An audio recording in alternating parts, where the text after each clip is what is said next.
শ্রীচরণে সুমা, এই প্রথম তোমাকে চিঠি লিখছি। জীবনের এ পর্যন্ত অনেক চিঠি লিখেছি, কিন্তু তোমাকে লেখার প্রয়োজন হবে এ কথা ভাবিনি কখনো। কি রং ভালোবাসো বলো তো মা? লাল? হৃদয়ে রক্তাক্ত হব। নীল?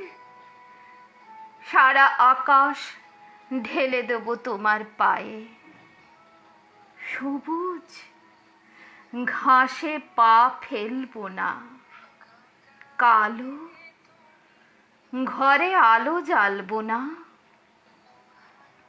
শুধু শুধু একবার সাদা থেকে বের হয়ে এসো মা। শুধু একবার বসন্ত স্পর্শ করুক তোমাকে। শহর থেকে অনেক দূরে শান্তিনিকেতনের রতনপল্লীতে আশিস মামার বাড়ির ছাদে বসে শুক্লা দ্বাদশীর মোম জোছনায় ভিজতে ভিজতে তোমায় লিখছি। আশিস মামার বাড়ির সামনে যে কৃষ্ণচূড়া গাছটা আছে, তারই ডালপালার ফাঁক দিয়ে পরম মায়াময় জোছনা এসে আমার পায়ের কাছে মেঝেতে লুটোপুটি খাচ্ছে। আর ছাদের মেঝেতে কত না ছবি তৈরি হচ্ছে। একটা নাম না জানা পাখি ডেকে গেল। লাল দিঘির পাড়ে টিম টিম করে আলো জ্বলছে। সেটা এই রতনপল্লীর ছাদ থেকেই দেখা যায়। ছোটবেলা থেকে খুব ইচ্ছে ছিল, জানো মা, তোমার সঙ্গে শান্তিনিকেতন আসব। তোমার কাছে এই জায়গাটার এত গল্প শুনেছি যে কোনোদিন না এসেও আমার চোখে শান্তিনিকেতনের ছবি আঁকা হয়ে আছে। কেন যে তুমি আর এখানে আসতে চাও না কিছুতেই। মা, আজ শুক্লা দ্বাদশী, দুদিন পরে দোল পূর্ণিমা। শান্তিনিকেতন তার চেনা চেহারা থেকে অন্য রূপে সেজেছে। এই রকমই এক শুক্লা দ্বাদশীতে তুমি আর বাপি শেষবারের মতো এসেছিলে শান্তিনিকেতন। সে আজ থেকে কত বছর আগের কথা। সুবর্ণরেখার সামনে চা খেয়ে, ছাতিমতলার সামনে দাঁড়িয়ে রঙিন কাঁচের আলো মেখে মুহুর্তির বাড়ি ছাড়িয়ে অমর্ত্য সেনের বাড়ির পাশ দিয়ে ঘুরে ঘুরে লাল দিঘির পাশ দিয়ে হেঁটে শ্যামবাটি পার হয়ে তোমরা সোজা চলে গিয়েছিলে কোপাইয়ের ধারে। আমার মনে আছে মা, আমার মনে আছে। তুমি বলেছিলে আমাকে। মা, বাপি সেদিন কোপাইয়ের ধারে বসে তোমাকে শুনিয়েছিলেন, কাঁদালে তুমি মোরে ভালোবাসারই ঘায়ে, নিবিড় বেদনাতে পুলক গায়ে লাগে।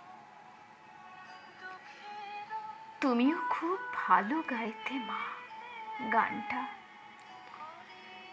বাপি তোমাকে সেদিন কোপাইয়ের হাট থেকে গাঢ় নীল রঙের শাড়ি কিনে দিয়েছিলেন। আমি কোনোদিন সেই শাড়িটা তোমাকে গায়ে দেখিনি। আমি তো তোমাকে সাদাই দেখে আসছি। তোমার শাড়িতে সাদা, তোমার ভাতের থালায় সাদা, তোমার সিথি সাদা, তোমার বিছানার চাদর পর্দা সব সব সাদা। যখন বিজয়া দশমীর দিন বড় মা, মেজো মা, ছোট মারা সবাই লাল শাড়ি পরে সিঁদুর খেলতেন, তুমি, শুধু তুমি সাদা শাড়ি পরে আমার বই হাতে দাঁড়িয়ে থাকতে দূরে। আমার খুব কষ্ট হতো মা। আমি খুব বায়না করতাম তোমার কাছে লাল শাড়ি, লাল টিপ পরার জন্য। তুমি বলতে, তুই বড় হয়ে রোজগার করে যখন কিনে দিবি তখন ঠিক পরব। শুধু একদিন, আমার এই জীবনে একদিনই তোমাকে রঙিন আমি দেখেছিলাম মা। তুমি কিছুতে দোল খেলতে না, তোমার নাকি দোল খেলতে নেই। আমি তখন খুব ছোট। দোলের দিন আমার খুব জ্বর, ঘরে শুয়ে আছি আমি। সাধন কাকু আর সোনা কাকা তোমাকে জোর করে অনেক রং আর আবির দিয়েছিল। তুমি ঘরে দরজা বন্ধ করে কেঁদেছিলে। তারপর আলমারি থেকে শাড়িটা বের করে পরেছিলে, তারপর আবার খুলে রেখেছিলে। সেই সেই একদিন তোমাকে আমি দেখেছিলাম মা, একটু অন্য রঙে। আমি আর কত বড় হব মা? আমি তখন চাকরি করি। তাই গতকাল বিকেলে সেই কোপাইয়ের হাট থেকে একটা নীল শাড়ি কিনেছি। এবার তুমি তোমার কথা রাখো মা, একবার, শুধু একবার আমার সঙ্গে আসবে মা এই শান্তিনিকেতনে, শুধু একবার। তুমি আর আমি সুবর্ণরেখার সামনে চা খেয়ে, ছাতিম তলাতে বাঁয়ে রেখে, আম্রকুঞ্জ পেরিয়ে উত্তরায়ণকে ডাইনে রেখে সঙ্গীত ভবন, কলা ভবন এ থেকে পিছনে ফেলে পলাশ কুড়োতে কুড়োতে সোজা চলে যাব কোপাইয়ের ধারে। সেই জায়গাতে বসবো যেখানে একদিন তুমি আর বাপি বসতে। তুমি আবার সেই গানটা গাইবে মা, তোমারও অভিসারে যাব গো অগম পারে। তোমার মনে আছে মা? মনে আছে আমি তোমাকে জিজ্ঞাসা করেছিলাম অভিসার মানে কি?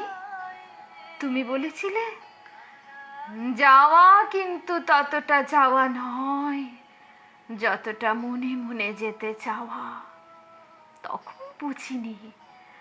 তখন বুঝিনি কথাটার মানে। আজও যে খুব বুঝি তাও বলতে পারি না। শুধু তোমার ওই সাদা শাড়ি আর সাদা সিঁথি বারবার মনে করিয়ে দেয় সেই কথাটা, যাওয়া কিন্তু ততটা যাওয়া নয় যতটা মনে মনে যেতে চাওয়া। চলো না মা, চলো এই বিষণ্ণ সাদা পৃথিবীকে পিছনে ফেলে অন্য এক রঙিন পৃথিবীর খোঁজে কোপাইয়ের ধার দিয়ে চলে যায় দূর, যত দূর চলে যায় রোদ্দুর। এতে তোমার মাটি।